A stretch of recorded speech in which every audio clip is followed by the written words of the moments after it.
You know, if there's one question I get asked more than any other, more even than if vegetable oil is made of vegetables, what is baby oil made from? That question would have to be, Mark, is the Nikon N55 with a 28 to 80mm lens an optimal solution as a film camera for lightweight travel photography? Well, today we're going to try and answer that question. Sure, you could rock the streets with your Leica M6 and catch appreciating glances as you ostentatiously display both your wealth and your artistic credentials. But really, isn't it much more classy to just mix it with the proletariat using a humble camera such as this? You might not get lots of admiring glances, let's face it, but I do promise you that people will stare at you, maybe even wave at you as you go by with your Nikon F55. As you'll see in a minute, those looks are more likely to be of bemusement or curiosity than admiration, but hey, I'll take the attention. Anyway, I don't own a Leica, so it's a moot point. Instead, you get to experience this camera with its 28 to 80mm kit lens as I shot 2 rolls of film on a Saturday in autumn walking the streets of Shanghai, China. The first roll of film is this, if I can find it. This is mysteriously titled 800T, purchased from the upscale online boutique that is AliExpress. My guess is that it's Kodak motion picture film stock, the same stuff that they use for CineStill. It said process C41 on the box, so I'm guessing, or at least I was hoping, that they've already removed the remjet. We shall see.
A nice gentle start to the roll, at least at first. Checking the viewfinder, I couldn't help but notice that the exposure seemed a bit high.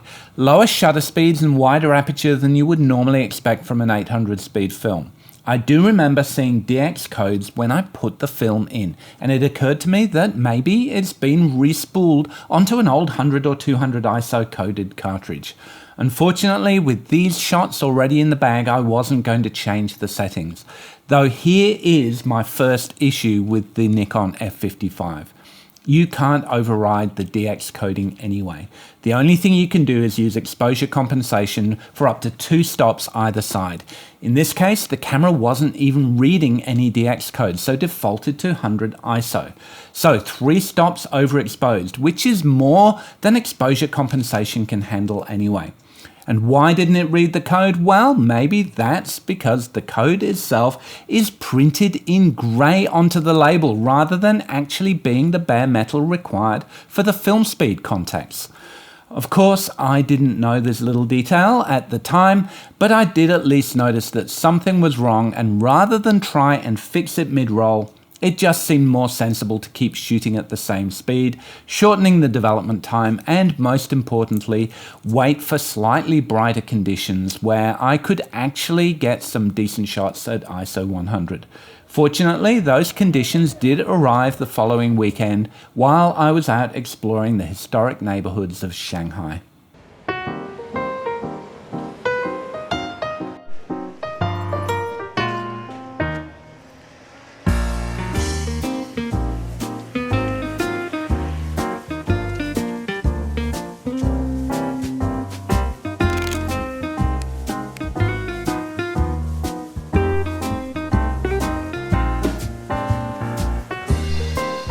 Shall we do a leap? Shall we do a leap? We get someone walking by? No. So this is the model quarter. I don't think it's where Naomi Campbell hangs out, certainly not in the former site of Jiangsu Provincial Committee of the Chinese Communist Party. But let's explore. Mind you, perhaps not so.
For that one.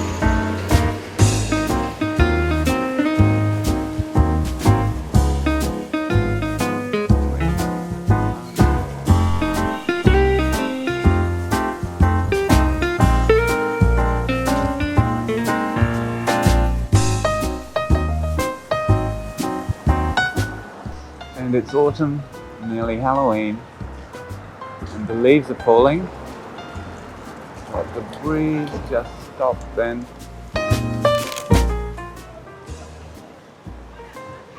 No, I think I missed that one.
So before we run our second roll through this beautiful little beastie, let's discuss this film. Well, it worked. Actually, it worked pretty well considering I overexposed it by 3 stops. I did reduce the development time a bit to compensate, though that's got a few risks associated with it since the CS41 that I souped it in only takes 3.5 minutes to develop when fresh, and I was a bit concerned about getting uneven performance by shortening the time. I was also very careful about trusting the process in C41 claim. Just to be sure, I did mix up some bicarbonate of soda and tested a bit of the film leader to see if any remjet came off. I felt pretty safe, honestly. The acetate was a pale pink grey colour rather than the deep inky colour that you tend to get with Kodak Vision 3 film. But the grey printed DX coating didn't make me want to risk it. My optimism was justified though. The negatives came out clean and well balanced without screwing up the chemistry. In the end, I got some great little impressions from it. I'm not talking about the photography here. Honestly, I wasn't really feeling it. I'd been in China for 2 weeks and I'd run the breadth of the country on a whirlwind tour that didn't give any time for the quiet reflection of film photography. This was my final day in the country and I was exhausted. I wanted to go analog, but I think more than anything, I just wanted to quietly walk the streets without having to worry about more meetings and lectures the next day. So if some of these photos seem like they're snapshots, it's because they were. Just opportunistic captures while I was soaking up the Luwan district. You will have noticed a halation on a few of these shots too. Classic motion picture film stuff. By removing the remjet, you're also removing the film's ability to manage reflections through the film base, and those trademark red rings abound. Quite distracting, to be honest, and while I did pull the film in developing, I think having the camera automatically shooting at ISO 100 made it flare up like a rash after a boozy bucks night out in a Bangkok strip club. So, other than a couple of mildly interesting photographs, nothing for the portfolio. But I still had the afternoon, plenty of time to get my photographic eye in. This time, giving myself another stop of speed with Kodak Color Plus 200.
So what do you think? All a bit too pleasant, I have to say. Locals and tourists milling around shops and restaurants on sunny weekend afternoon. Not really the stuff of angsty, edgy street photography. At least that's my excuse for how mundane most of these photos are. If I'm to pick a few favourites from these rolls, then it would have to be those few scenes and moments that I came across that were just a little bit out of the ordinary. My goal is to be one of those old people one day, kick-starting my TikTok career with a bit of Chinese line dancing. Yes, there are a couple of my patented patterns in architectural geometry pics, but in the end, people are much more varied and fascinating than buildings. Young or old, and let's be real, dogs are even better because they never mind having their photo taken. Except for my own dog, Oscar, who just toys with me when I try to take his portrait.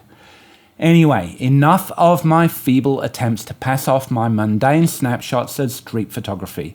What about the camera? Why is this such a good travel companion? Well, really it comes down to two main features, size and weight.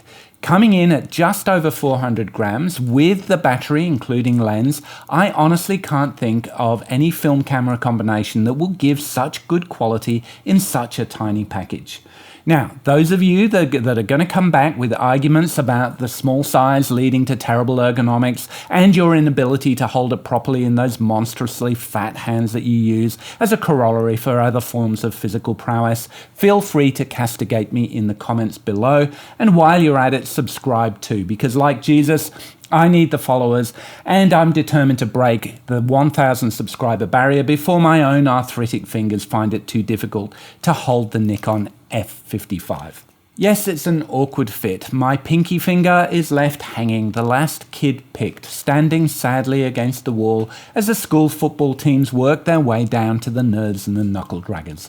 Appropriate terminology really, because if you were to try and name the most inept Nikon film SLR, you might be tempted to land on this one. There's a downside to the lightness. This is definitely the flimsiest SLR from a major manufacturer, at least one that I've ever held. More plastic than the faces of delegates at a Beverly Hills real estate convention. It doesn't inspire confidence. And it shouldn't. This isn't even really the first version of these cameras that I've ever owned. This one was dead on arrival and got my money back, and they didn't ask for it back, which tells you something. This other one was really just a glorified rear lens cap to a lens that I purchased. In both cases, the autofocus was what let them down, either aimlessly hunting and not locking on, or even working at all. And autofocus is another weak point on this camera. It's not that the focus is bad. You'll see from the photos that it was actually quite accurate, even if it wasn't the quickest. No, the issue is one of compatibility. This only fully works using G-type lenses without the aperture ring. The camera does have a focus motor built into it, and both AF and AFD lenses are able to work on it. But AF lenses without the D designation only offer basic exposure rather than matrix metering. Autofocus will not work with AFS and AFI lenses, and vibration reduction doesn't even work on any lenses that offer it. It also won't meter with most manual focus lenses, so all of your AI, AIS and Series E lenses are best saved for your manual focus cameras. It does meter with AIP lenses because they have electrical contacts on them. Nikon only made a few of those, though this Voigtlander lens is an example of a modern manual F-type lens with electrical contacts, and it works perfectly on modern digital SLRs despite being only manual. Complicated enough for you?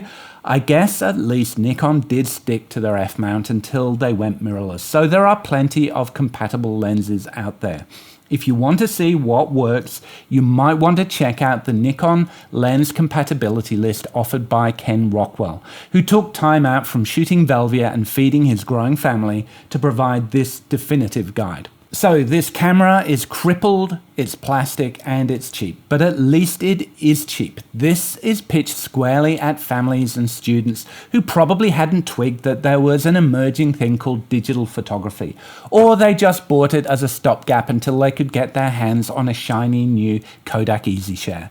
Most of these have found their way to the second-hand market without having seen much use, though of course that doesn't necessarily mean it's going to work properly depending on how it's been stored. Look, you do miss out. TTL is only for the inbuilt flash, not an external one. It has no depth of field preview button, limited focus and metering zones, and a plastic lens mount for your plastic lens. But that's the point, isn't it? What is a camera other than a light, tight box? It's all about the lens, and while it might not be able to focus using lenses with built-in motors, it works perfectly with this 28 to 80mm f3.3 to 5.6G. This is a seriously underrated lens. Yes, it needs a camera with a screwdriver to focus it. It has a weak maximum aperture and a modest zoom range, but at 190 grams, it's a marriage made in heaven with the F55, serving each other without pretension or entitlement. More glamorous cameras may recoil at this humble piece of kit, but it's a loyal companion to the F55. I mean, it's not likely to be cozying up with a Nikon F6 when it says it's out pulling a late shift at the factory. I think of this combination as the Danny DeVito and Rhea Perlman of the camera world. Not the most sexy and glamorous. We're not talking Harry and Meghan here. They're well matched though, and I'll tell you which couple I'd rather have come to my dinner party. To put it into context, forget the outward appearance and look inside into the soul of the lens, which of course is the glass, and that's where it does surprise. It's sharp, it's contrasty, and distortion is manageable. It flares a little, it vignettes a little. You can see a muddiness in the corners and a slight loss of contrast around the light source in this photo, but chromatic aberration isn't distracting for a lens at this price point. Most of the issues with flaring were a result of the halations on the motion picture film after having been overexposed 3 stops. The Color Plus held up well, revealing both the sharpness and the not beautiful, not ugly out of focus areas. Look, it sounds like I'm praising this combination for just managing to not be crap, but in reality it is a gem when we come back to the idea of this as a travel camera. This is a camera that won't break the bank as you buy it or your neck as you carry it with you. If you think about what you want for travel, you want something that will fit in your precious 7 kilos of carry-on luggage. In that sense, it's not competing with bigger, heavier cameras. Instead, it's a chunky, interchangeable point-and-shoot that's a lot cheaper and lighter than most bridge cameras of the time. You might get more cachet with a Leica or more street cred with a Contax T2, but they still can't compete with the power, simplicity, and quality of the results. There's a reason the top film point-and-shoots of the time were advertised as being near SLR quality. Well, it's your choice. You can either spend thousands on a Nikon 35 Ti that looks gorgeous but doesn't even zoom, or peanuts for a real SLR that will actually take great photos, even with its kit lens. Tell me if you agree or if you think I'm just compensating for the fact that my own Contax TVS is broken and I can't afford to replace it. Have you ever used this camera? What flaws or features have I forgotten? There'll be millions, I'm sure. Are there equivalents from other brands that I haven't tried but are worth considering? If you want to try out this camera, I would reluctantly consider trading it for a mint condition like a Mini Lux if you're looking for an upgrade. But look, in this trip to China, I visited 6 cities in 2 weeks on a constant merry-go-round of flights and train journeys. I'm glad this was with me compared to my bulkier and supposedly better equipment. It does have a couple of other quirks, of course. It takes 2 CR2 batteries, which are more expensive and harder to get hold of than CR123s, particularly when traveling. It also has an odd quirk where it spools out the whole roll of film when you load it and then slowly winds it back in as you go. Another boon when you accidentally open up the camera back towards the end of a roll of film, and again another feature of plastic point-and-shoots geared towards inexpert users. If I have one complaint with this combination, it's that it's just a bit boring. No one is going to call the Nikon F55 beautiful, and it doesn't particularly inspire me when I pick it up. The fun comes from being able to mindlessly shoot film on a Saturday stroll through Shanghai rather than the tactile experience of the buttons or the sense of being at one with the scene as you set up your large format film camera on a tripod and contemplate your lens movements and exposure zones. Leave that to Ansel Adams. Perhaps I've already ruminated too much about a camera that doesn't inspire or ask you to think about it too deeply. Just pick it up for a song and keep that song in your heart as you make beautiful random art with it, or mediocre Shanghai street photographs. Later.